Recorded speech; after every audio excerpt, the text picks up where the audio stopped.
I'm not rushing anything. I just don't want to be. You know, everybody, most of us like have the same backgrounds every time. I do. I have the same one. Mike's always, I think, on the couch. Yeah. Hey, sometimes with the dog. With the waves in the background. Hey, my son painted that. It's Wedding Rock. Because that's where I proposed to mom. Sweet. That's so sweet. He put some birds, seal. He took his mom later kayaking over there, so it's got some seals and kayakers in the background and Easter eggs. So how long ago was that when you proposed out there? 20 years. 20 years. All right. Well, we'll call this meeting the May 19th, 2022 Humboldt County Association of Governments Board meeting to order. This meeting is held in the Eureka City Council chambers, conducted in person and telephonically. And the council chambers are open to the public. And if you cannot attend in person, there is a ribbon across the screen that will show you how to make your public comment. And at this time, we'll ask for a roll call. Mayor Jones? Here. Mayor Seaman? Here. Councilmember Avis? Present. Mayor Atkins Salazar? Here. Councilmember Julie Woodall for Here. Rio Dell. Councilmember Jack West. Chair Johnson. Here. PAC member Arroyo. And PAC member Allstrand. Thank you. All right, thank you. And at this time, we will adjourn as the HCOG board and reconvene as the Policy Advisory Committee. And our first item of business is a presentation from the Humboldt County Aviation Director on what's happening throughout Humboldt County. Actually, can I interrupt for just a sec? Natalie just says she's trying to join by Zoom, and she's getting an alert that the host already has another meeting in progress. So if you have a... Perfect. I just want to make sure you knew that. Thank you. That's important. Okay, so we'll get them both in.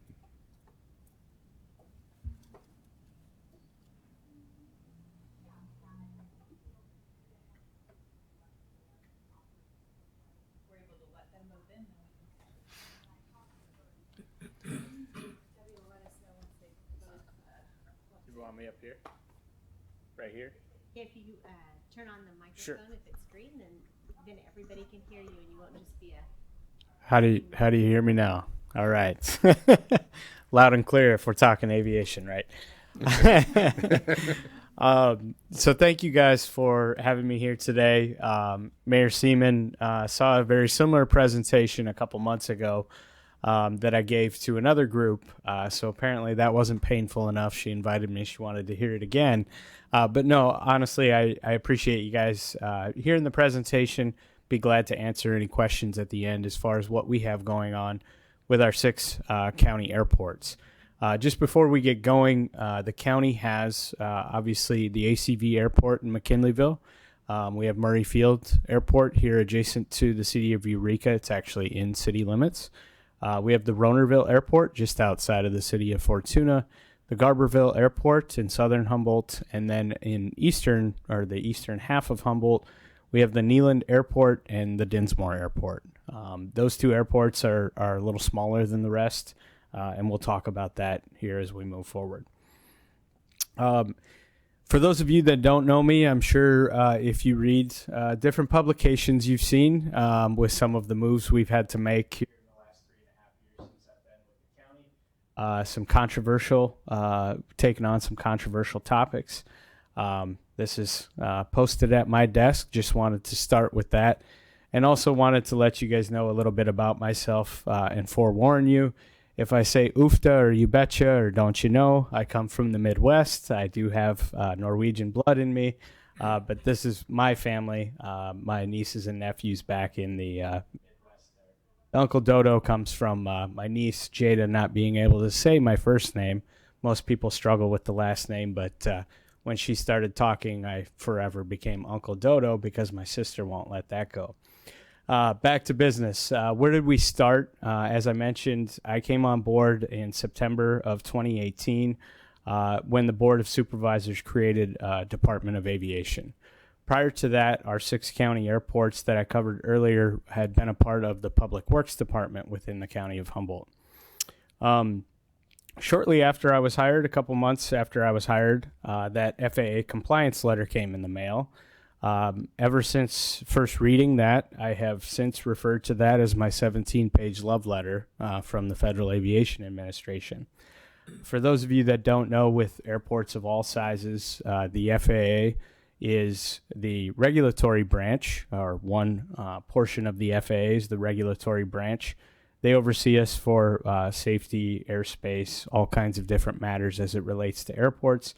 But they're another related branch for the FAA is also the funding branch. And that funding branch had identified 17 pages of issues in the county's past management of their airports, which essentially made us ineligible for future grant funding to improve our infrastructure at our airports.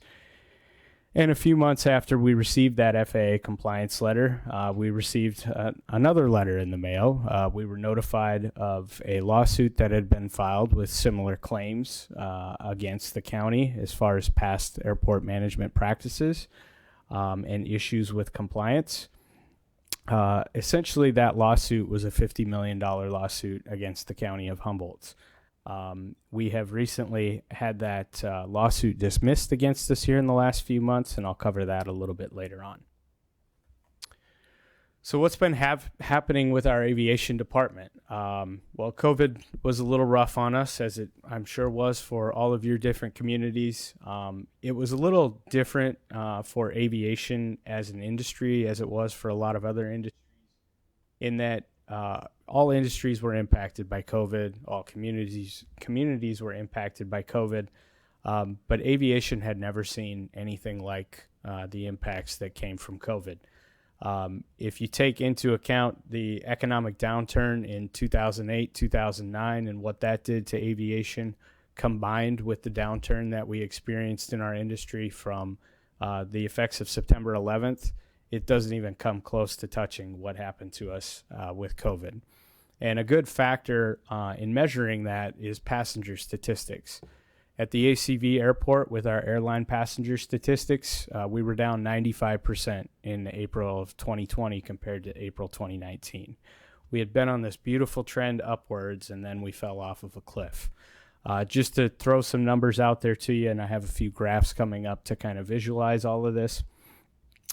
In the month of April 2020, we had 600 passengers through our terminal. That's 600 passengers in the entire month of 30 days.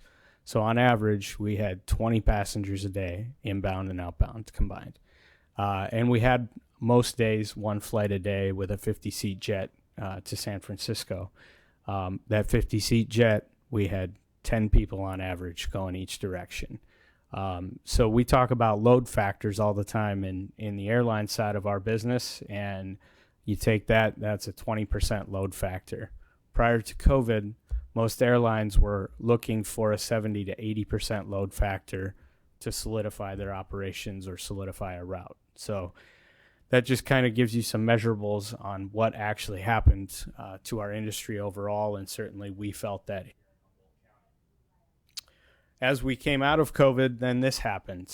For those of you that have been a part of the Humboldt community for a long time, in recent years, these are the three tails that we've had out at ACV here recently.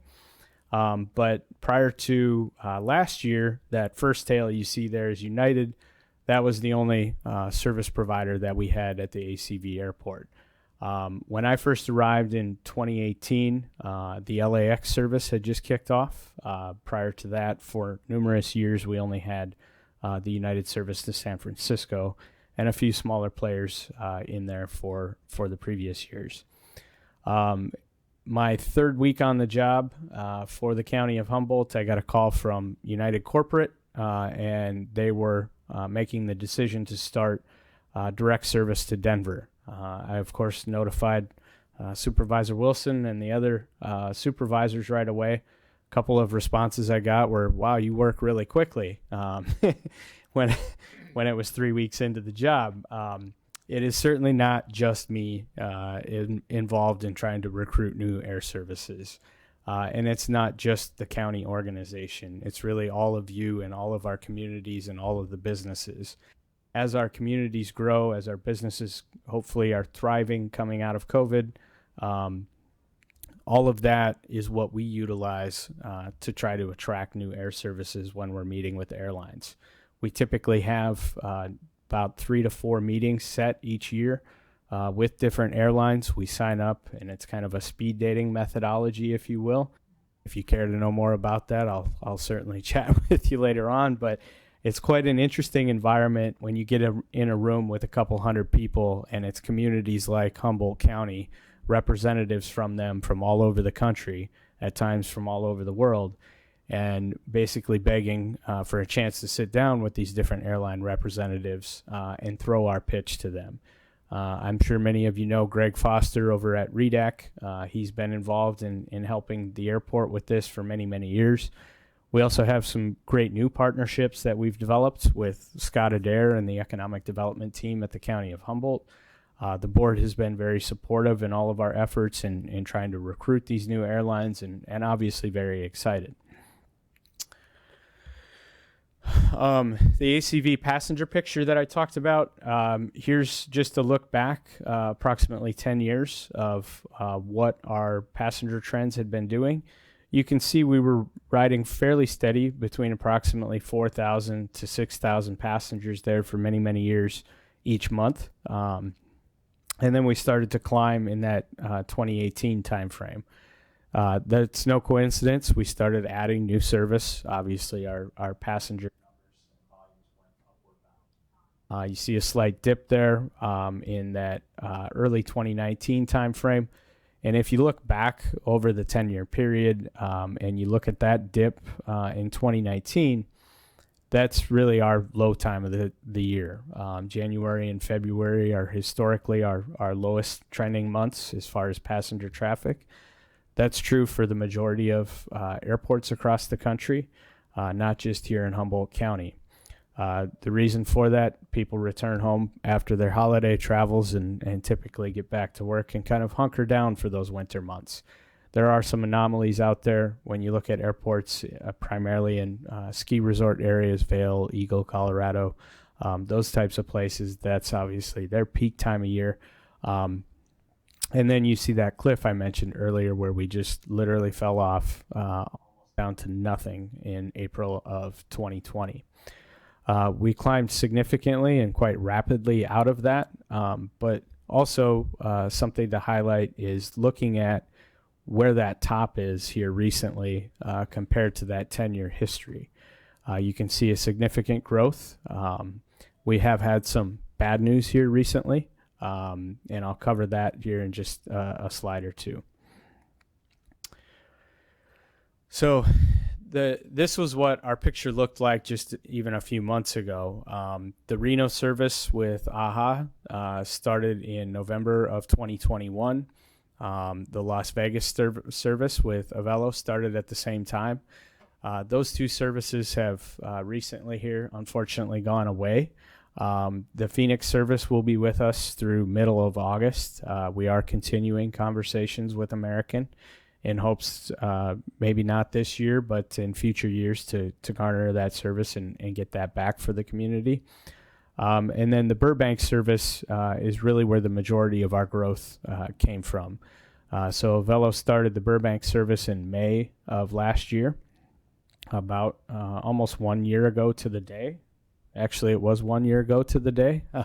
I didn't look that up, just that sticks in my head quite clearly. The reason that sticks in my head quite clearly is this was a passenger service that the community had never seen. And it wasn't just the size of the jet that we hadn't seen before. but it was also the type of service.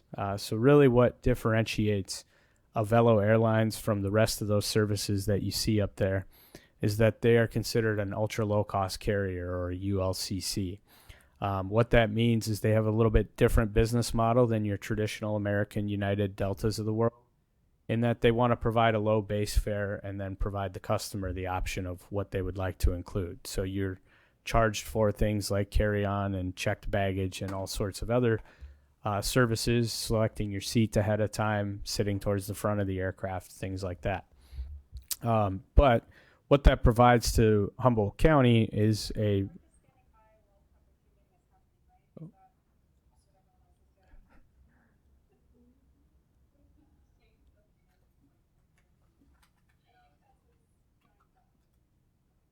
Uh-oh.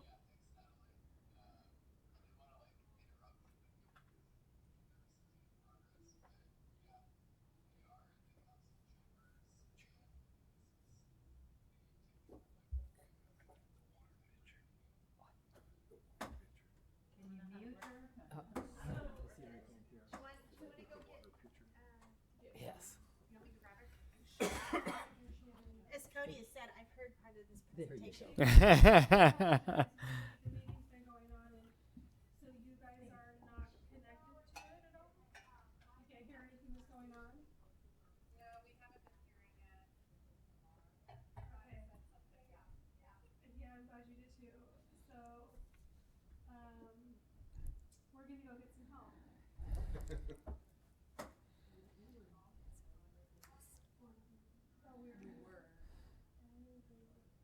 technology. We're trying our first hybrid meeting next week, so I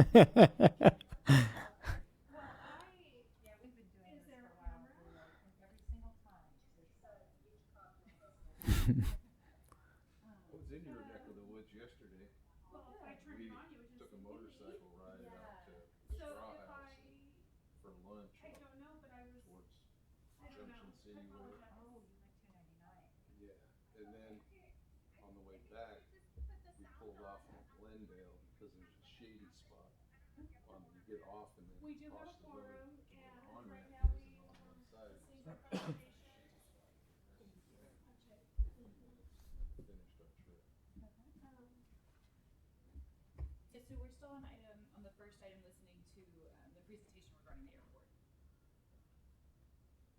So Have I'll you keep had it anybody unmuted, that's up for election this year?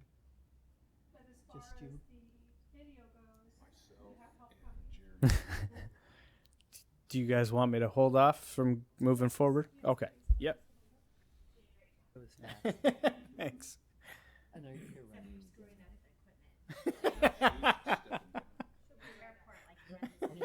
That takes me by surprise. I think. I get blamed for the weather and delays anyway, so we'll put the technical difficulties on top of that. That is. I know, but she's been on there for 12 years. So there will be 3 of you then. And Well, while we're taking the break, can I ask you, what caused the airlines to leave? I'm going to talk about that here in just a sec. Oh, wait. Oh, wait. But in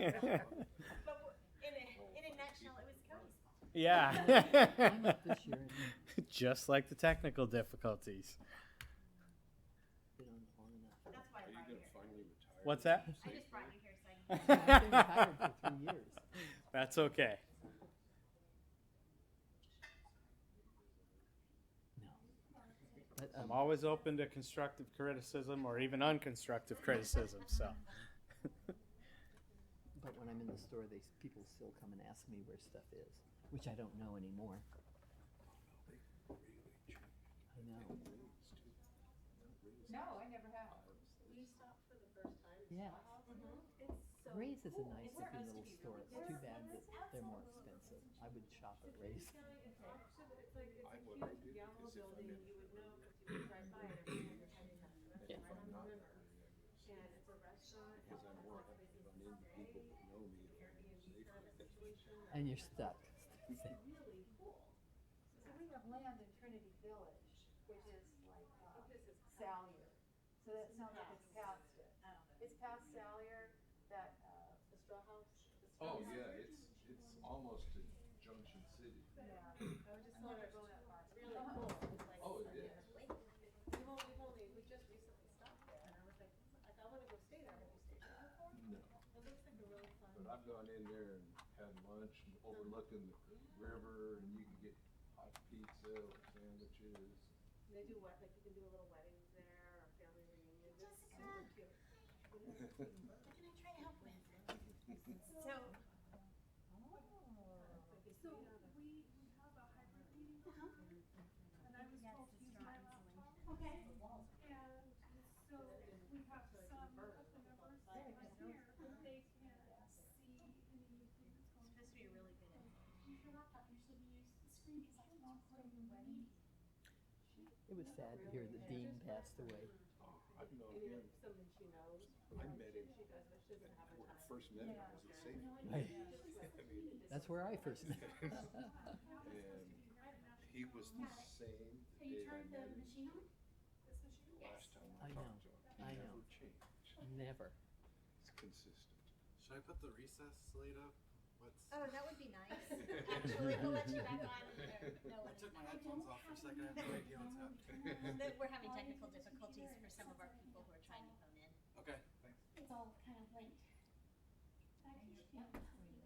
I'm sorry, I've never done one without being able to get logged in. Was that Access Humboldt putting us on recess? Yeah, he's putting us on recess right now. I thought at first the building was being locked down, we were gonna have to leave. I didn't. So the world didn't hear. Well, that's I hope not. unfortunate. Well, at least it's only positive. Yeah. Put this here. But I have my tea. His is lower than mine. So. Thank you, Mama. Hey, it's Jessica, we're in council chambers and HCAOG is here to do their meeting and they're not broadcasting because they were told not to use the council chambers computers. Can you come help? That would be great because their meeting should be in session and there's nobody here to tell them what to do. Thank you. Bye. Okay, well, that's one step. Somebody bought it and is setting it up again? Oh my God, and they're doing such a good job. Steven, how's Robin? Robin? Smith? Yeah, they're. Wow, It's pretty. I saw him today. We met for a couple of hours. He's in good health and happy. We had a great council meeting last night. We really had, it was a good meeting. Lots of conversation. We have a couple of new members who haven't started speaking yet until 2 meetings ago, and now they're really conversant. That's great. Thanks for helping, Jessica. You're welcome to go to Zoom He right was there. my doctor Oh, really? Doctor down. for 10, 15 years Wow. or something like that. Now his daughter is my doctor. And where's she? I wonder if you can log into yours on. Yeah. Oh yeah. There you go. When they opened the one in Fortuna, I was not allowed to. Wow. I used to go to Ferndale because that's where Robin Sure. was. Yeah, exactly. I mean, I first met him in Fortuna. I just stayed going to Ferndale. I loved it. Yeah. And then they told me, no, you can't. You have to go to. Oh, my gosh. Well. Yeah, but it's a good clinic. I'm enjoying it. I enjoy my friendship with him too, so it's nice. Good.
Recording in progress.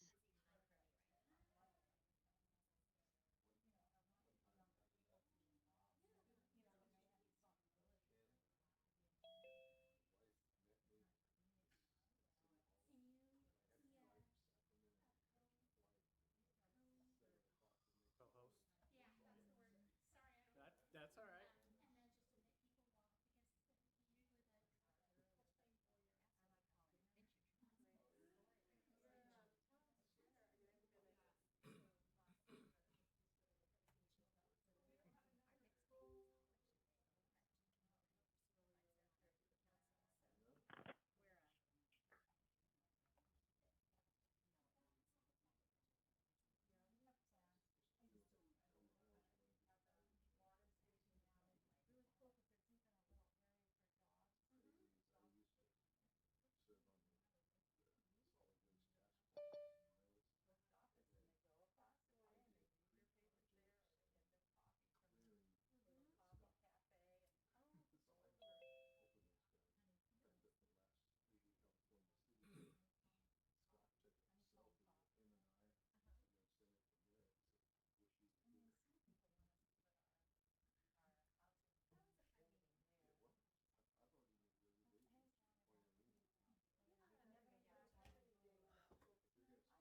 usually the first thing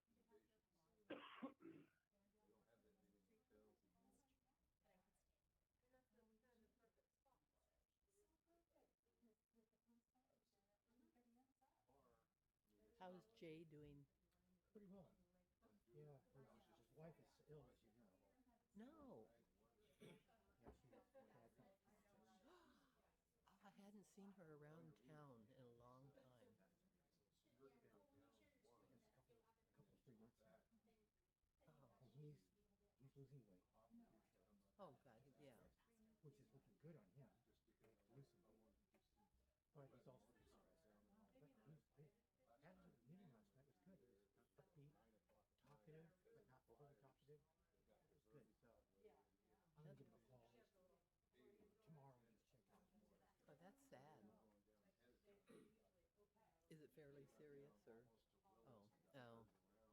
But he's been talking about retiring. His contract comes up in June of 23. Anyway, so they may decide to retire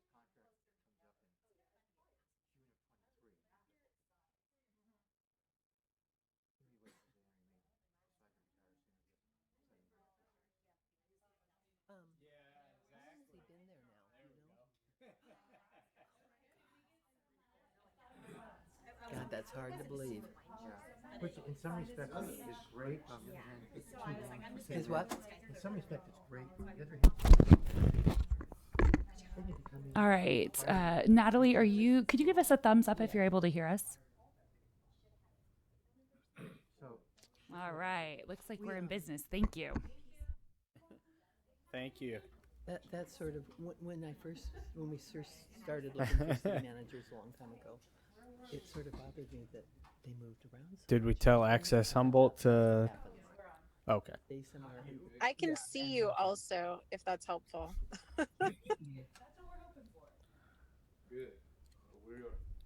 We are ready to continue. All right.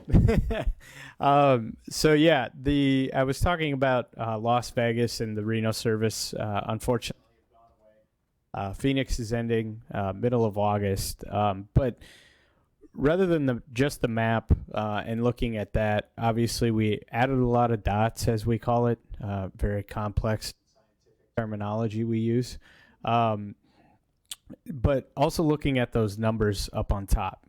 So in the lower right-hand corner, you can see the seat change. And what that is how many seats we had available on an average day, taking into consideration all of that growth. And that was looking at 2019, March of 2019 versus March of 2022. And that's 195% growth in the seats that were available each day at the airport. Obviously, this is bad news. We've been really disappointed to hear about Las Vegas and Reno and Phoenix going away. A lot of that service and the reason for it going away are extenuating circumstances outside of our control. Many of you have probably heard about pilot shortages that's been making a lot of headlines here in the last few months. That problem was unfortunately growing and growing and growing in the industry before COVID even hit. COVID hit, there were a lot of different packages and offers that were put out to different pilot groups in the industry for encouraging early retirements and different things like that, that really exasperated and sped that problem up. Also, the industry overall didn't really see the recovery coming as quickly as it has occurred here. And that's a good thing, but it's led to some challenges on the backside of COVID. On top of that, as we all know, filling our vehicles, unless you're an early adopter and you have an EV vehicle sitting outside, I kind of wish I did right now, rather than filling my pickup. But the airlines are experiencing that and experience millions of dollars in additional costs each day. And that has made those two challenges in particular, along with some others that aren't making headlines, has led to them really trimming their schedules back, primarily in the regional markets. And we didn't experience that because we had been doing a really good job overall of filling these aircraft. Not all routes were shining stars, but most of them were. And we didn't experience it along with most of the other communities like Humboldt County across the country because we'd been successful. However, they just cannot continue to provide because of those challenges and other things right now. That doesn't mean we're giving up on those routes. In fact, we're meeting with some airlines here in a couple weeks, and one of those meetings is going to be pitching the Las Vegas market again. So that's, as I mentioned earlier, a constant effort that we're making along with our community partners in trying to expand those services and bring more offerings to Humboldt County. It's also a really big thing, not just for our citizens and all the communities that you all serve, but also supporting those businesses and getting more tourists here and bringing more money into the community and spend at our local hotels and restaurants and other businesses. What do we have going on for construction? So you've maybe heard about the microgrid project that we've had ongoing for the last couple of years up at the ACV airport. That project is really a first of its kind. If you travel often to airports around the country, you might see solar panels at other airports. Sacramento is another example in our Northern California region. They have multiple acres of solar panels and have had for many years at the Sacramento airport. What they don't have is Tesla battery capacity like we have tied to this system here. And that is not because Humboldt County hired some guy out of the Midwest to come out here and manage their airports, and he came with this brilliant strategy to build a microgrid. That's because of some really great resources we have here locally in Humboldt County. Primarily the Redwood Coast Energy Authority, Matthew Marshall and Dana Boudreau and their teams at RCEA have been heavily involved with this. They are actually the owner of that microgrid and leasing the space at our airport. And then the Schatz Energy Research Center over at Cal Poly Humboldt. We've been working together with those two entities for so long. Formerly HSU changed their name in the middle of it. It's been such a long endeavor, but we've been working together basically from my first week on the job and working on getting all of the approvals we've needed from the FAA. That project has been over $11 million. And what that does for our airports, it provides a revenue stream for a plot of land that had basically been empty prior to the development of this microgrid. That revenue stream will be approximately $50,000 in the first 5 years of the 25-year agreement. After that first 5 years, we will be reassessing that in every fifth year thereafter for what fair market value is for that space, and they will be compensating us through a reduction in our energy bill at PG&E. So that's a really big financial benefit for our operation. $50,000 isn't a huge impact on our bottom line budget, but every little bit helps when we can grow revenues or take those expenses out of the equation. The other piece that's really the first of the kind feature for an airport is the resiliency factor that this system provides. There are 3 approximately half shipping container size crates now installed up at the airport. Those 3 crates are each 56,000 pounds, and that 56,000 pounds is 56,000 pounds of Tesla batteries inside each one. The capacity for that is 2.4 megawatts. If you want to know any more than that, I'll have to bring the engineers to talk to you about that. Because again, I don't understand the technical side of how the system works, but what I do understand is we have 3 very old and very large diesel generators up at the airport hooked into our different critical pieces, airfield lighting, the terminal, and our fire station located at ACV. Now that this system is up and running, outside of having to test those diesel generators periodically to make sure they're still running, we should never have to utilize those again. Those Tesla batteries will provide our backup power should we have a public safety power shut off or any other type of emergency. So the really neat thing that Shots Energy did in partnership with RCEA for this project is it was treated as a research project. They got a lot of funding from the California Energy Commission and a lot of funding from the USDA Rural Development Program. And in treating it as a research project, what they really did was build a template for communities across California and across the country to utilize this to try to build their own microgrids and showing how it can be successful if supported financially. So obviously resiliency is a really big thing for us here in Humboldt County. And we hope to replicate this in the future or at least potentially explore replicating it at our other county airports. As I mentioned earlier, we had the $50 million lawsuit dismissed. That officially happened this past January. And yes, I did have a little happy dance in my office when I got that message, because my receding hairline and my gray hairs, a lot of those could be attributed to that particular matter. We've also been fortunate in getting that lawsuit dismissed to really kind of flip the script, if you will. If you look at the item above that in the $11 million microgrid project, we were able to proceed forward with that because we did not receive any FAA funds. So we essentially went the last 2 years while we were dealing with this lawsuit matter and the associated compliance matters without taking any FAA grants. So that was 2 years where our airports sat dormant. Don't talk too fast here. Where our airports sat dormant without any major construction being done and investment in our infrastructure. That's 6 airports where we have 7 total runway surfaces. Of those 7 runway surfaces, only 1 of them has been repaved in the last 20 plus years. So we were already behind, and then we had to sit there for 2 years and just continue to let those facilities deteriorate. Now that that is behind us, we are almost closed out with our compliance matter. We are able to take these federal grants on without the concern associated with those 2 issues. And we are taking that task very, very seriously with almost $40 million in improvements planned over the next 2 years. A lot of that improvement will be based up at ACV, but not all of it.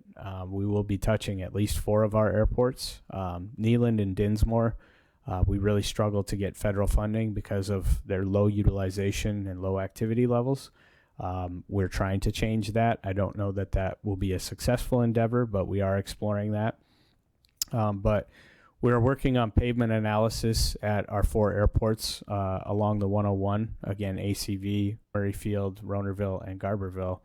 And that is really trying to help us set up our future plans and priorities for projects at those airfields. That's also what the airport planning effort listed underneath that is all about. We will be conducting some public meetings here later on in 2022, seeking public input, hence why I put please help us. We'll be hosting meetings here in Eureka for Murray Field, up in McKinleyville at that airport, at Ronerville, and also at Garberville. So 4 separate public meetings kind of laying out what our thoughts and ideas are for the future of those airports. But we want the community's feedback. We certainly will be involving members of the pilot community as we move forward. But our airports aren't just for the pilots. It's for the entire community. And it's not just for the airline up at ACV. It's for the entire community. You all probably have stories or know somebody that's had to utilize our airports in rural Humboldt County. As I often tell the airlines when we're meeting with them, we're on an island without being on an island. And our airports and those runways are often our access to the outside world during emergencies or for medical purposes. So we're also working on approximately $5 million in hangar rehabilitation and reconstruction. We have hangars that were constructed about 12 years ago up at ACV. Prior to 2010, the last hangars that were constructed at any Humboldt County airport were in the early 1990s here at Murray Field, actually. So those are all very, very old and really need a lot of love to get them back up to modern standards. So that's something we'll be investing heavily in as well. Additional staffing, our board of supervisors. I wish Mike was here tonight so I could tell him thanks again. When I first arrived, we had 8 positions for operations and maintenance. These are the people that are mowing the grass, painting the runways, doing surface treatments, and a multitude of other things and responsibilities that they have to keep our airports going. And 8 just isn't enough. I mean, we have 6 airports. We almost had as many airports as we had people. And unfortunately, those people oftentimes, resources, are tied to ACV to meet our regulatory compliance up there. So we've really struggled, especially with staffing issues here over the past year, to get assets down to Murray Field and our other airports. So those are things that we're improving upon. The board recently allocated a 50% staffing increase to us. So now we have 12 positions. We're very close to filling those, and we'll be rolling out a new schedule model, which will allow us to get multi-person crews down to our outlying airports 5 days a week. Here in the past year, honestly, we have really struggled to get even one person down to these outlying airports for oftentimes many weeks in between visits. We have new equipment. We're implementing a new maintenance program. Many components of that maintenance program have never been done before. For surfaces like a runway, they're very expensive to reconstruct or rehabilitate. So you need to be investing in those each year, primarily through crack sealing and other strategies to experience the full useful life of those expensive pavements. We are working with a local entity. That FBO acronym there stands for Fixed Base Operator. We've been in the news here over recent months about Northern Air at Murray Field. Again, that was trying to address some of that compliance history and issues that we had with our airports. But we have a new company that plans to open up a similar facility, but with modern amenities for both pilots that are based here in Humboldt County to utilize, so flight training and other pilot lounges, restroom facilities and such, and hangar facilities associated with that. These are things that pilots experience when they go to airports outside of Humboldt County, and we plan to provide those for our local pilots and also for pilots in general aviation aircraft. We have accepted a bid from Mercer Fraser, they a local construction company, to help us with a runway rehabilitation and electrical project at ACV.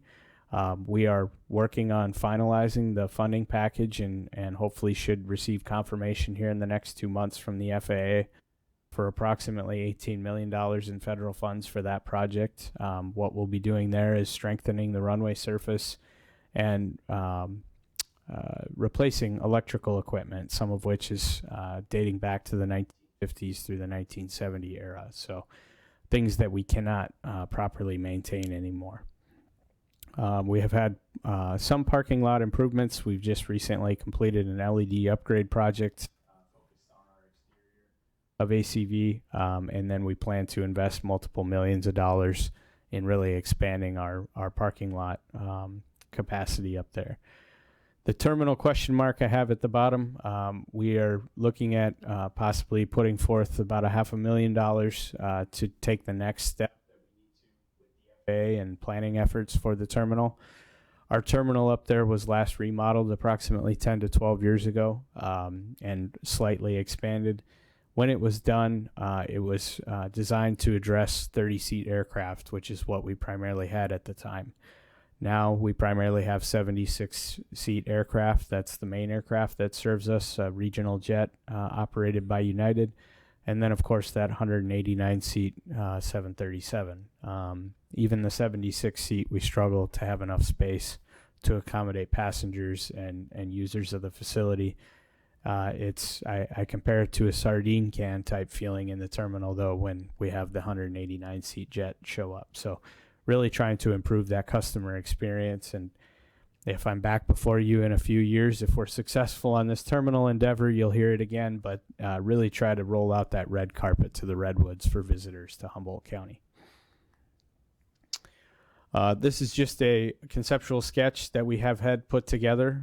We're about to move forward with the design effort, which we'll get into a lot more detail than we're showing here. Part of the microgrid project, which is just off your screen on the right-hand side there, that was included within that was 4 EV charging stations. We plan to include that in that left parking lot, which is to the north. That will be the phase 1 of the development.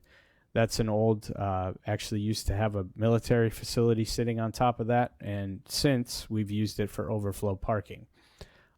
We plan to regrade and pave that and turn that into a paved paid lot over there. That'll provide us approximately 63 new spaces. And then reconfiguring and redoing everything inside of that loop will also increase our space availability in the paid lot. We're working with RCEA and SHOTS and trying to take not just those 4 in phase 1 for EV charging capabilities, but really expand that out. And RCEA is going to try to chase some funding to really dial that number up, in consideration of really that's where the market is going. You don't see any ads anymore for the latest diesel engine. It's all about what different manufacturers are. All right, I have done enough talking, and I'm surprised the mayor is still awake after hearing this for a second time, so I will take any questions from anybody. Any members have any questions? Yes, Mayor Jones. Hi, I'm Adeline Jones, Mayor of Blue Lake, and I've used your airport quite a bit because I love to travel, mostly before COVID. Yep. When you were talking about the terminal improvements, is there any possibility of having a restaurant put in there at any time in the future? Thank you for the question, Mayor.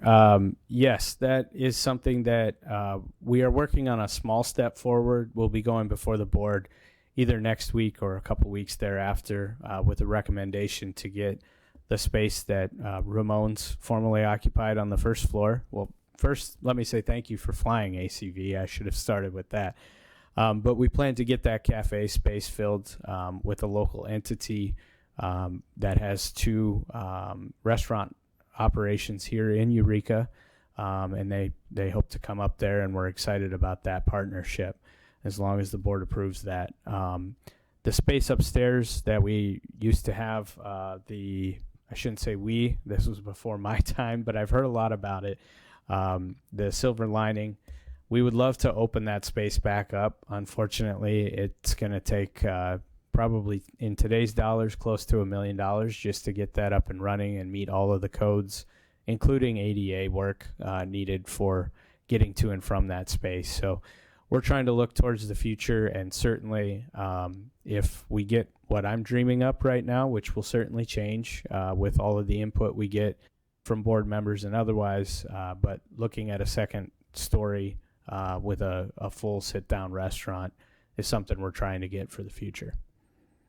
It probably won't happen for quite a few years, but it takes a while to progress on these big-time projects, so we're trying. Thank you. PAC member Arroyo, has a question. Hi. Sorry I couldn't be there in person. I'm in Garberville, but anyway, I just wanted to thank you for the presentation and then also share that Humboldt Transit Authority has been communicating with a couple of community members, one in particular who really pointed out that it's pretty hard for people to find information about transit at the airport. And so HTA has been really interested in making sure that we're providing good information at the airport so people can figure out how to get into town. You know, the bus does stop there, but as the community member who we met with pointed out, there just isn't great information yet about you know, where the bus goes, key destinations, and the schedule. So we're going to work on that. But I just wanted to see if you had any other thoughts on transportation into town from the airport and how we could improve that. Absolutely. Thank you, Natalie, for the question. And that's something that I didn't highlight in the presentation, but that's added to the list of numerous things we're working on to try to make improvements. I actually met with Greg and his team at HTA yesterday. We met in my office and then did a walkthrough of the terminal, just discussing strategies on how we can improve that messaging. So, you know, brochures in the terminal is a part of that concept, and getting more prominent signage out by the bus stop and between baggage claim and to the bus stop are all things that we're working on together with them on. As far as other options for transportation to and from the airport, certainly we want to continue building that relationship and improving the connectivity to HTA, but we're also working on agreements with Lyft and Uber to try to open up those geofences that have been there historically. Like we are in a lot of areas, way behind other communities. A lot of communities have provided this to and from their airports for many, many years now, but we're at almost the goal line of getting those agreements before the board for approval. So we're also in conversations with a couple of other rental car companies that may be wanting to enter into this market, one of which has been here before and the other has been here before, but not for many, many years. So we're hopeful to get those folks in town and really expand on those rental car options for our customers. Great, thank you. Yeah, it was news to me, honestly, that you, because I always get a ride to the airport from a Lyft one. It was news to me that you cannot take, that currently people cannot be dropped off by Uber or Lyft at the airport. So thanks for working on that too. I definitely learned a lot about thinking through, how would one get from the airport into town readily. It's just not as easy as you'd think, and we want to make sure that those connections are smooth. So thanks. Thank you. Thank you. Any other questions or comments? See none right now. I just have one I'm going to be traveling in the fall, and I think that you just touched on it a little bit, and everybody else is probably wondering the same thing. Have you heard any rumblings yet about fuel surcharges? I know that that's been a topic of conversation for different airlines. I have not heard anything specific from the corporate office with United or Avello. Also, I forgot to mention at the beginning of the presentation, while I was busy highlighting my nieces and nephews up there, I usually also start presentations with, before we get to the Q&A, I can't get you any discounted airfare. I've always paid full price myself. I've never worked for an airline. I've always worked for an airport.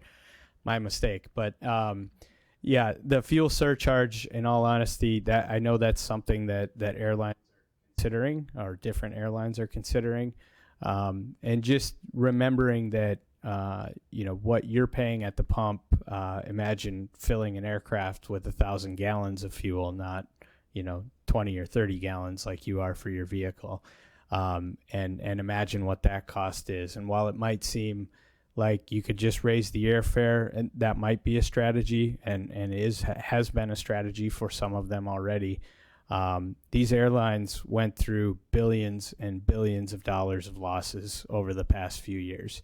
certainly our federal government stepped up in a big way to really help them survive and the industry survive. I don't know if that's a good or a bad thing, Mike's response there, but really we wouldn't have all of these airlines still in existence today. And that's a good thing because that leads to competition, which leads to lower fares. But fuel surcharges might be a part of the future, and they don't have to call me and ask me for permission to put that on your ticket. So I'll gladly take your call, Mike, if you want to call me and complain to me, but I don't have any control over that aspect either. I know you don't have anything to do with that. I was just curious. I mean, there's about 35 of us flying out of ACV on United, so. Well, we want to utilize our airport. Yeah, absolutely. I very much appreciate that. Like I said, thank you to the mayor earlier. Thank you for and really keeping these airlines, like we were talking about airline retainage earlier. The key to their success is our communities utilizing those services. If we don't utilize them enough, they will go away. So thank you for doing so. Well, thank you for the presentation, and seeing no more questions, no hands up. I appreciate your time, and thank you for bringing them in. Thank you for coming. It was really, I think it's really helpful for us to think about and all the other infrastructure things that we're working on. Yeah. And thinking about all of the different airports and knowing that there have been stories in the paper that haven't always really given a broad perspective of the work and why you make some of the decisions you do. So thank you. Thank you, Mayor. Thank you all. Okay, that brings us to item number 4, this public comment on non-agenda items. And we open that up. Do we have any? I didn't see anything up there, so thank you. We'll close public comment there and come to the consent calendar. We have 4 items: AB 361, the meeting record, the fiscal year 2022 5311 resolution, and the fiscal year 22-23 overall work plan. Does anybody like to pull anything?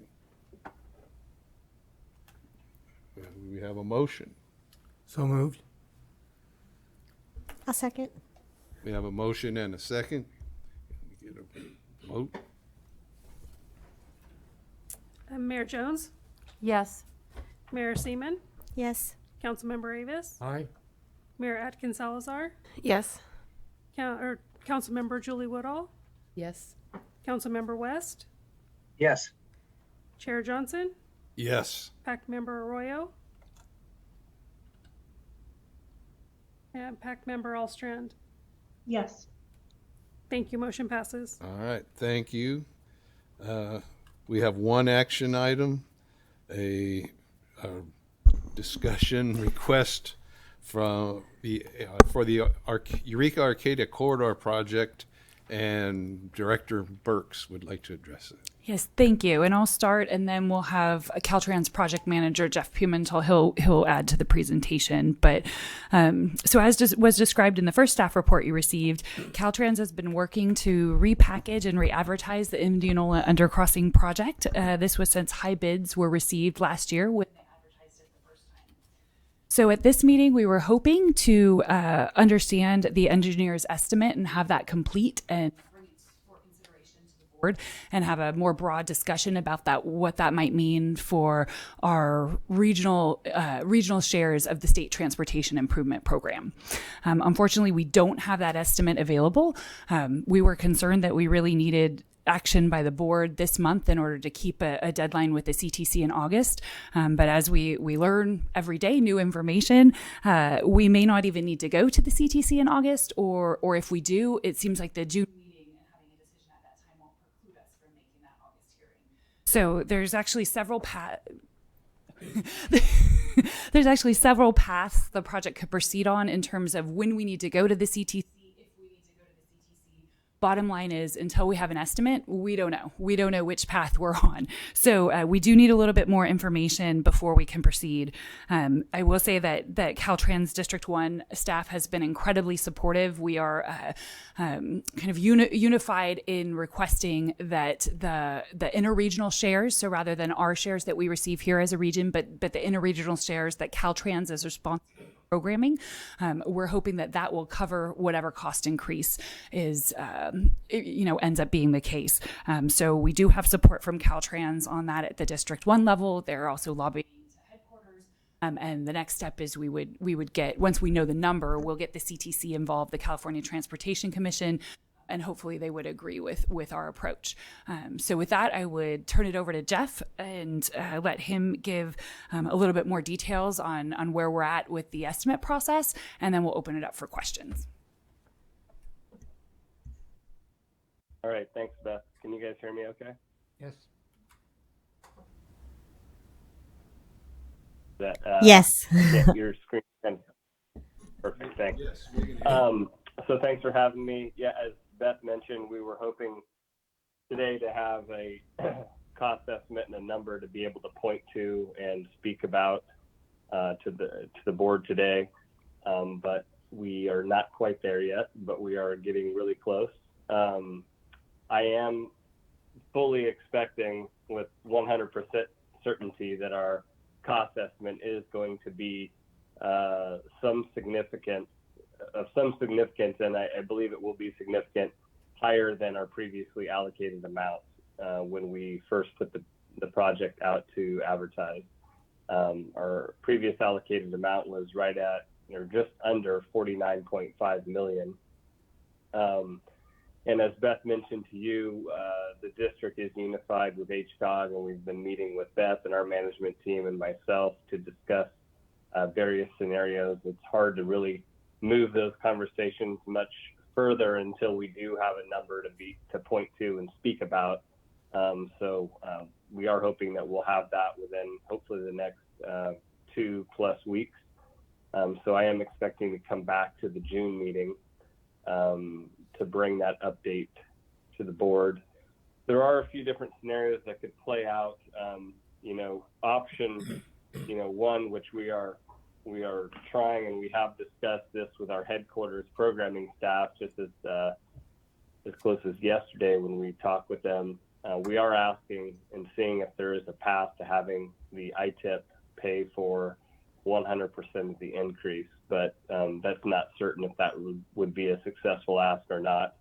Some of the feedback we're getting from our headquarters staff is that the CTC does in these projects, these STIP projects that have a cost share agreement in place, that that cost sharing is upheld, and both the ITIP and RIP pick up portions of the cost, especially when there are cost increases. But we tried to paint the picture of this area being a rural district, having a lot of challenges with funding projects in the various regions of the cities and counties that don't have a lot of funding sources to be able to tap into to move projects and build projects. Beth did an amazing job yesterday pitching that fact to our headquarters staff, and her and I had kind of pre-met about that, and so I thought she did a really good job painting that picture in terms of the challenges that it brings to HCOG and the agencies and organizations that it represents with cost increases that this project has had historically. Unfortunately, we are dealing with an area where I think as one of my supervisors mentioned yesterday, you couldn't build a sandcastle on this soil. It's that bad. We're just dealing with really poor soil conditions. And I recently had a meeting with one of our consultants recently who's been helping us design this column supported an embankment system that you've heard me speak about. And he actually mentioned to me in a meeting that if we were building this undercrossing just a quarter mile in one direction versus where it's being built, we wouldn't even be talking to them about these deep foundation scenarios that we're having to deal with in terms of the column supported embankment. So it's unlucky that we're dealing with the soils we are at this location, but it just is what it is. So we're we're dealing with it, and we should have a cost here soon. And a lot of projects are experiencing this right now. We just had bids on our Dr. Fine Bridge in Del Norte County come in. I believe that the engineer's estimate was around just over 50 million, and our bids came in at about 20 million higher than that. And so that project has its own difficulties and challenges that really is not comparing apples and apples with this project, but the current economic trends and what we're dealing with are things that are a little bit out of our control to some degree, with regards to just inflation on fuel prices, concrete, labor, just everything across the board. So anyway, I guess from there, I'll just open it for any questions the board or anyone else may have on that, or if there's anything, Beth, that you wanted to add or correct me on anything I mentioned. Okay. Are there any questions? Yes, Councilmember Avis. Thank you for the update. My question is, it sounds like the soil conditions is contributing a lot to the increased estimated cost. It's not just a matter that materials have gone up since we decided to put it out to bid a second time. Is that correct? Do you have your microphone on? I do. Jeff, can you hear me? Yes, I can hear you. Sorry, Okay. I was on mute. That's okay. So my question is this: the estimated increase in cost, it sounds like a lot of that is coming because of the new soil conditions that you're discovering and the extra engineering costs to produce that, as opposed to simply the fact that you needed to delay to get out a second bid, and the materials costs have gone up significantly in the meantime. Is that correct? Yeah, so I wouldn't say that most of the cost is related to additional poor soil conditions. That is a component of it. We did have to go out and do some supplementary drilling, and some of the log of borings that we have at, say, Jacoby Creek and other historical borings that we have throughout the corridor had showed that at depth we would typically hit at some depth a dense sand layer.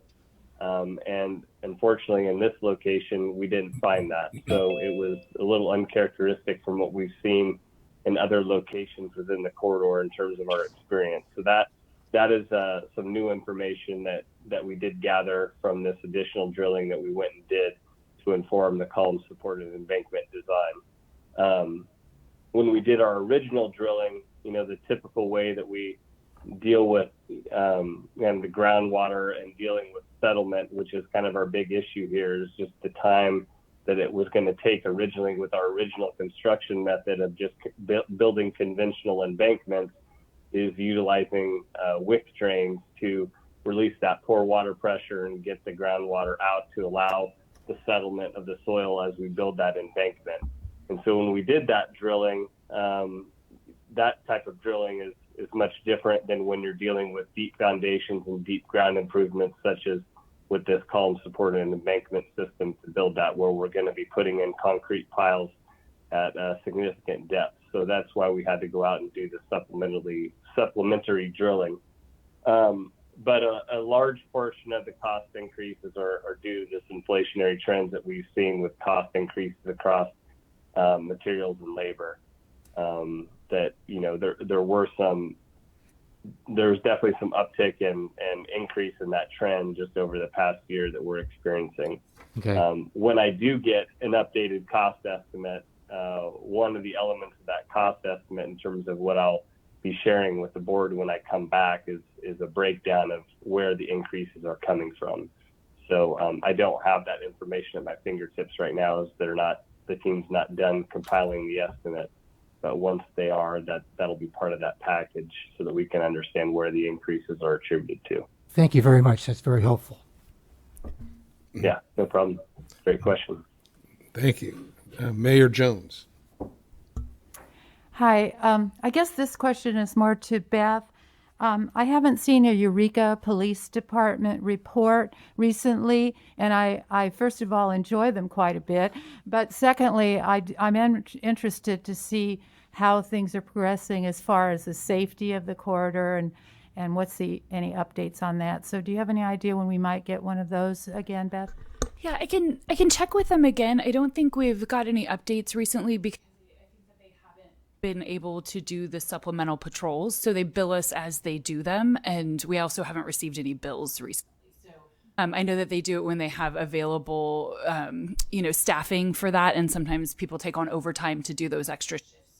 But I'm happy to check in with them and get more details on the circumstances. One of the things, I don't know if you'll remember when we extended that contract for the supplemental patrols, one of the factors we considered was that, when we were going to be going to construction and that there'd likely be supplemental patrols associated with the construction, so we could pare down what we were doing in that case. So yeah, I think we will, we'll look into that and make sure we don't have that gap or if there's a concern about them not being able to provide the patrols now. Okay, thank you. Any other questions, comments? Yeah, I know that it does potentially affect a lot of projects that are on the books already and in planning stage, and it's an item that is concerned. So we thank you for your report and thank you for keeping us all informed, and especially thank you for your coordination with Executive Director Burks. Makes a good team and keeps us all informed. So thank you. Yeah, you're welcome. Thank you. And that brings us to, by request, we would then amend by motion, reconvene as the HCOG board and approve the PAC recommendations at the, oh, I didn't see any hands up there. Okay, thank you. We do have a public comment online. I don't know, I thought. We have public on here now. Okay. If any public want to make a comment on this item, you can raise your hand and then it doesn't look like we have any. Okay. And that, again, we could, by motion, adjourn as the PAC board and reconvene as the HCOG board and approve the PAC recommendations. I so move. Second. A motion and a second. Can we get a roll call? Mayor Jones, Yes. Mayor Seaman, Yes. Councilmember Avis, Aye. Mayor Atkins Salazar, Yes. Councilmember Woodall, Yes. Councilmember West, Yes. Chair Johnson, Yes. PAC Member Arroyo, PAC Member Allstrand. Yes. Thank you. Motion passes. All right, thank you. And now we come to staff and PAC member reports, and the executive director's report is first, and it looks like a little presentation. Yeah, so I have just a couple of announcements I'll do first, and then we'll launch into the presentation. It's about a 12-minute video. So I did want to mention just that we have several RFPs out. 2 of them are regarding the audits. So we have an RFP for performance audits and the fiscal compliance audits. We have a transit development plan update RFP out, and that's looking closely at all of our transit providers. This is a 5-year planning cycle for this document, and we're due for an update. So it's critical for our transit providers to have this in place in order to access the funding that they're looking for. So we're glad to get that updated. And then we also have a legal services RFP out. So quite a few, but just wanted to keep you informed about that. Then the other announcement is that it is Bike Month, and today was actually Bike to Work Day, and that there's bike celebration going on at Jefferson Community Center from 11 to 2 this Saturday. So with that, I'm going to play the video. The video is a video from the Karuk tribe. They produced it. It's pretty applicable to everything we've been talking about and working on, especially in terms of updating the regional transportation. I think it really speaks to kind of the intersections between equity, transportation, climate impacts, and just does a nice job of summarizing all of that. Additionally, the Karuk tribe is a very active member on our TAC, and so it's nice to be able to bring this forward on their behalf. So I'll get that set up.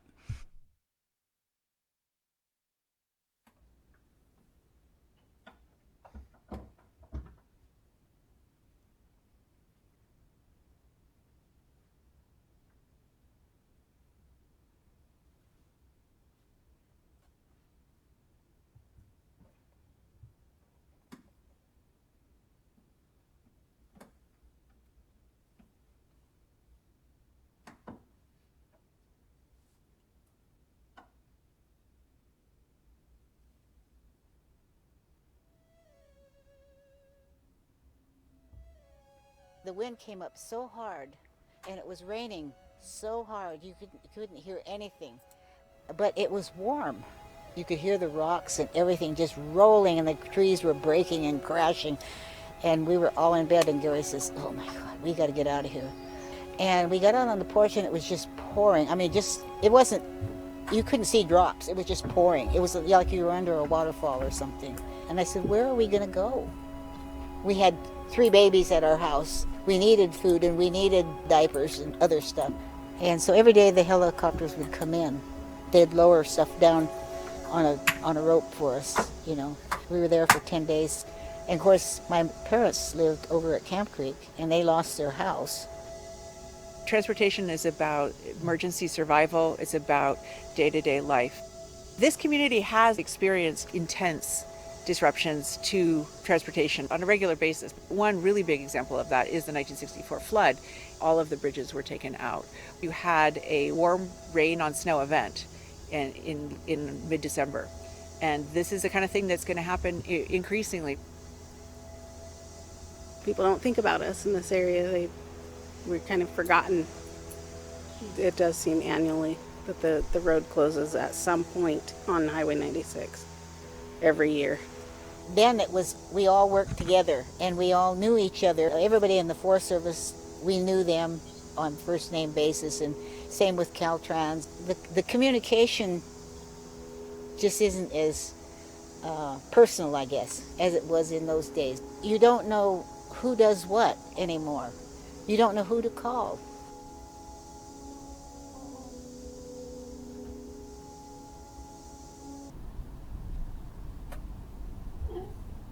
We spend more hours on the road than a lot of people realize. It's very important for us to stay connected to our cultural centers and all of our ceremonies, our gathering.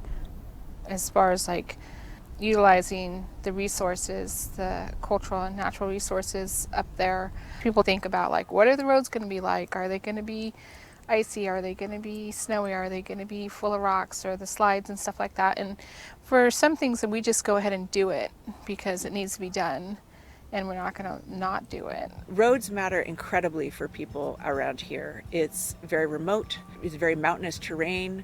Interruptions to travel from landslides, from fire, from snow and ice, and from flooding happen on a really regular basis. And yet, roads maintenance is less in this area. It's a rural region.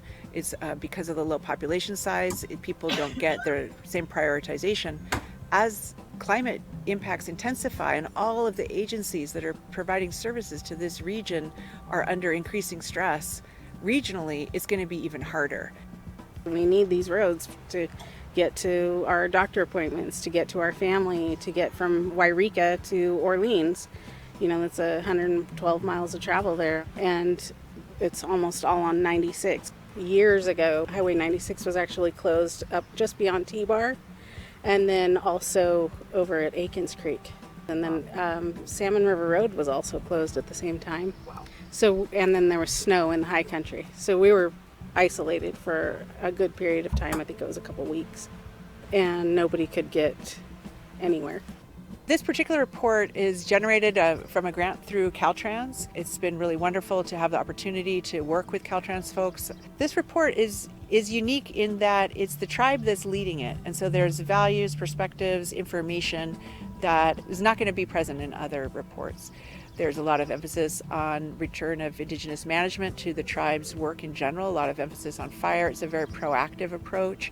It will hopefully also be useful at creating coordination between Caltrans, Forest Service, and the counties. And hopefully it will be useful for the community. One of the things that I'd like to see an improvement on is communication between cultural practitioners and Caltrans or county roads, as far as like when they maintain the roadsides. People are doing gathering alongside the roads, and there's a lot of resources in those areas that, because of general road maintenance, get destroyed. I think if there were conversations that there could be like timing issues, it's like, okay, can those ditches be dragged like after this flower blooms, or can we go out and gather this specific thing before you do that activity? Maple, Indian potatoes, ferns, whether it's Woodwardia or Maidenhair. We've done a community survey and spoken to a lot of people over the phone as well. Like, what are the, what are the biggest concerns? And for sure, in this community, the relationship between fire and roads is really significant. A lot of people in this community do not have an alternate access or egress route if their primary one is disrupted. When the fire in Orleans happened, we drove down the GO road and we could see flames, just coming up. There was not much communication with anybody because everybody's in crisis mode. And so we didn't know if it was going to sweep up the mountain or not. And we would have had to use a back route out of our place to get away from there. And one of them was open, but the other one wasn't at the time. So, you just... some of the time you don't know if the road's going to be open or not to escape from fire. Fire's a real danger now. Fire it scares me because you look over the hill and all you see is trees down there. That's a lot of dry timber that can burn. That's the only road out of my place, Is there another way to go out, And if there is, how do I get there? It's just kind of important that you know how to get out if you have to. A lot of people think of colonialism and the violence that happened in the past. There's historical, economic, and political inequality. And then there's a present day lack of understanding of what people's needs are. And all of those things together work with the climate stressor to make for environmental justice issues here and make transportation really an environmental justice issue. It gets difficult. I mean, we've got two jurisdictions. We've got Caltrans District 1, Caltrans District 2, Siskiyou County, Humboldt County, and then two different Forest Service entities. It's just really a lot of communication. We try to communicate, with Caltrans directly. I try to communicate directly with the crew if possible. They've really stepped up with the tribal liaison. They've been great to work with. There's still improvements that need to be made, but they're really doing their best. I think they're really trying. Humans have been across the landscape since time immemorial. When the Americans and others showed up in this area, how did they go? They used the Indian trails. Where did the Indian trails go? The Indian trails went from community to community and to other places that they would use, all part of their cultural landscape. Now we have our highways, and in many cases, those highways are precisely on the old Indian trail. So people, get amazed that Highway 96 and 169 downriver, have so many cultural concerns and concern about cultural resources. But the thing is that the highway connects one central place to the next central place. The highway is on these ancient village places. So the Ikes project, I was approached by Holly, who at that time was working with the tribe still. Caltrans and the Forest Service and the tribe were working on decommissioning a disposal site alongside the highway there, and it's connected to or adjacent to my family's allotment. So they reached out to us and we worked with them to talk about both what would have happened there traditionally and what we would like to see happen there in the future cultural wise. It's been a rewarding experience to deepen our relationship with folks in all those areas and to see what positive can come out of it when you take the time to develop the relationship, take the time to hear from the people that are concerned and who have an interest in caretaking the land, who feel a responsibility for those spaces. I know we'll see some of it happen, but someday our kids and grandkids and potentially great-grandkids will have another space available for ceremonial and community cultural gatherings. We've had a lot of destruction and we continue to have destruction, but there is a potential to heal. It's in consultation and collaboration that we determine what the appropriate activities are. Part of the role that I'm playing is to balance out between those cultural resources and then our highway need, and trying to work with people to come up with a solution to where we're not going to be impacting in an adverse way those things of the ancestor, yet making it so that grandma can get to the hospital. there's been cases where if we just shift 5 feet over, then we're going to avoid, the thing that the people care about the most. When I'm working with the tribes, they have a very intimate knowledge of these ancient places, and they know the landscape much better than I do. And that they also are primary customers for the highway. I don't need to try to look to other places for where my idea set come from. They can come from right here. The Kuduk tribe has been here for time immemorial, and it's important that the tribe is noted to be an important player in the game of transportation. I just hope that we can improve the safety of our roads, improve the routes to escape from natural disasters, and make everybody in the community feel safer and like they can trust the network of transportation that we have in our area. It's important for Caltrans and the tribe to develop relationships with cultural practitioners and community leaders. In view of climate change and all of the impacts that it's been having on our communities, in our regions, including our roads and all of our natural resources, I think that the thing that's always important in my mind is to somehow remain people-centered in your decision making. I know we have to make decisions on the fly or in emergencies, but I think that that's what's always going to be important. How do we center people's use and access and connection to land?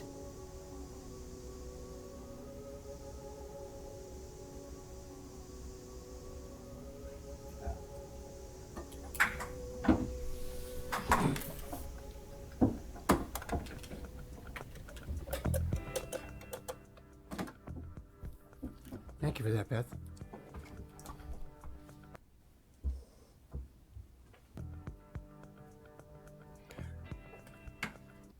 Well, I know someone who's fond of history and interface with today. That was pretty interesting, especially going back generations, pre-1900s, And the way they put it as far as the building of the roads and the interconnectivity. And I want to go to Klamath and take the canoe up river and hear that story also. I don't know if anybody's had an opportunity yet, but that's on my list. Any other comments, questions? Well, I thought it was really well done, and I was wondering how we can get that out to the rest of the community. Is it on YouTube? Is there some other way people can access it? Because it's really good and it's short, but it makes the points very clearly. Yeah, I can work on that. I can check with Misty from the Karuk tribe and see how she would like to, allow it to be disseminated. I did get special permission to make sure we could show it here. We've also shown it at the SS TAC and the TAC meeting. And I let her know that we'll be incorporating it. Should we get new staff members, I think it'll be in our, onboarding packet to have them watch the video. Because, I think it was really well done and just does a great job pulling it all together. So, but yeah, I will ask about that, Mayor Jones, and see, how they might, appreciate us helping and disseminating it and let all of you know. I was going to say, it's so nice to have different cultural views presented in a broad scope. That's something that's fairly new in our society. And these are the kinds of things that one by one begin to really blend all of us who live here and who will participate in this community as equals. And I really appreciate them doing the work and being able to contact with you to show it. Thank you. Thank you. Okay. We come now to Caltrans reports. I don't know if... Hi. Yes. I just have a couple of quick updates for Last Chance Grade. The Senator McGuire's town hall meeting that we discussed at our last meeting has been rescheduled for July 12th. And there'll also be a mitigation workshop scheduled for this summer.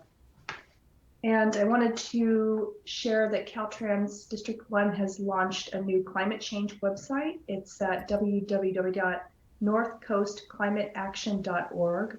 And on that website, you'll find the latest news and maps, opportunities on how you can get involved, and resources. And so we're also looking to come back to this group with a presentation on the sea level rise considerations for the Eureka-Arcata corridor at a future meeting. Thank you. Thank you. Any questions? Okay. Well, I will say I was just up 299 the other day and done a remarkable job of moving the veg back on off the shoulders, and the wind impacts will undoubtedly be much less than what they were with the last few storms. So, and the highway, where it was redone, is in excellent shape. I'm really having a hard time. That's because I didn't turn my mic back on, but I made an awesome statement.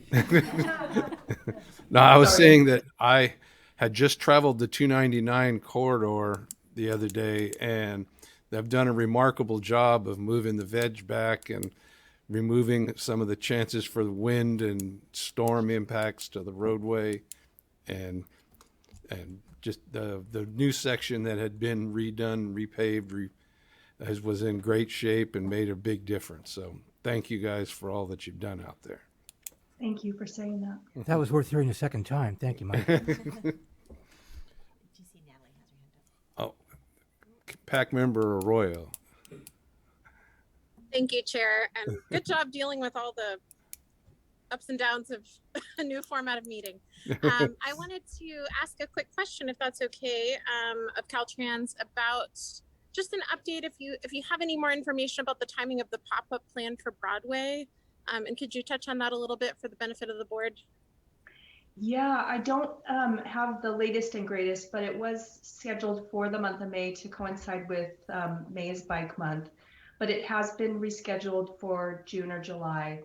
I think it's just a day by day right now, waiting to see how that unfolds, but certainly it has been postponed, but still happening. So June or July. Thank you. That will be an interesting. I'd like to participate in that too. If nobody else has anything real quick, I'd like to say that on next week on May 27th at Walker Elementary, formerly South School, Kiwanis, in cooperation with Walker Elementary staff, is holding a bike rodeo and instruction time for the students. And in preparation for that, the Kiwanis Club has been repairing bicycles. One little kid didn't even have a seat, rode his bike to school every day with no seat. And with the staff, we're going to teach, just basic bicycle skills plus traffic interface skills, which is, Fortuna may be smaller, but still has traffic. So, and that's a good thing. So anyways, if anybody wants to come down and check that out, we're across the bridge there. That might be something. Come on down. Starts at 8:30 Friday, May 27th, and should be over by 11. Thank you. And thank you. And yes, Mayor Jones. Hi, if we're on item C, PAC member reports, I spoke a little bit with some of my fellow members here about something I'm concerned about. The Surface Transportation Board just made a ruling concerning the Annie and Mary Rail Trail and other Redwood rail trail efforts. I first read it on the Lost Coast Outpost. Surface Transportation Board ruling issues serious blow to Annie and Mary Rail efforts, opens door for coal train interests to make their case to scuttle Great Redwood Rail to Trail. I know that McGuire and Woods are working on this on our behalf, but I'm wondering if we should have something from the board here expressing our support for the Redwood Trail, and any other ideas anyone has about a letter to the Surface Transportation Board regarding this issue. Anybody? I know this isn't agendized, so I'll say my report. And my report is that the city of Eureka is working on a letter for the surface, for the finding, and we are going to be reaching out to different jurisdictions, and I will make sure that they reach out to HCOG to develop a regional letter that everybody could participate in, if that's something that you would be interested in. Yes. Concise way to get the message out. Also, I rode my bike to work this morning by way of the North Coast Co-op, and was one of the first people to get my bike checked. It was really fun for the ride your bike to work days. Okay. Well, thank you. Any other questions, comments, items? I just want to add on to what I was saying, that I know it is not an agenda item, so we can't take action, and I think that it should be brought up at the next meeting, perhaps with a sample letter, maybe going along with what Eureka is doing, to see how we can coordinate with them if we need to. Yes, Thank I'll be you. happy to get that on the agenda for next time. Thank you, Beth. I have an item to bring up. Okay. I agree about the letter, by the way. I think it should be agendized for further discussion because I think it's pretty complicated and the implications are significant for various projects in the region. So I think it would be great to agendize that. I'm speaking of the Surface Transportation Board's preliminary decision, but I also wanted to note that the climate action plan is out and circulating, and I know some of you have already seen and given comment on it. But there's quite a lot about transportation in there. And, from an HTA's perspective, I feel that some of the metrics around increasing use of buses could be improved a little. And so I gave that feedback already when it came before our board, but I also see an opportunity for each of us to give input during this public comment period. So anyway, I just want to encourage everyone to take a look at that. There, Appendix E has, I believe it's Appendix E, has a significant number of metrics that we're going to try to achieve, and now's the time to weigh in on those and see if those are the right fit for our communities. So I would encourage everyone to take a look at it. Absolutely. Any other? No. All right. Well, we are adjourned.